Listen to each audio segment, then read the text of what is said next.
आज चाहिँ हामी हाम्रो इयरफोन चलाएको केही समयपछि एकपट्टि सुनिने अर्कोपट्टि नसुनिने र के कारणले यस्तो हुन्छ भन्ने बारे बुझौँ है त। हामीलाई थाहा नै होला इयरफोन भित्र पनि मिनी वायर्स हुन्छ। यदि त्यो मिनी वायर्सहरू ड्यामेज अर भित्र टुक्रिएको छ भने त्यस्तो हुन्छ, or there might be some drivers problem.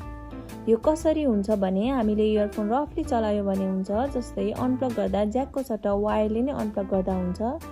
Earphone रफली पकेटमा राख्यो वा निकाल्यो भने हुन्छ। र हामी धेरै जसो राति सुत्दा नि इयरफोन लगाउँछौँ, जसले गर्दा रातभरिको हाम्रो मुभमेन्टले वायरहरूमा प्रेसर परेर ड्यामेज हुन सक्छ अथवा इयरफोनको ड्राइभरमा प्रब्लम आउन सक्छ। ड्राइभर भनेको के हो हामीले लास्ट एपिसोडमा कभर गरेका छौँ।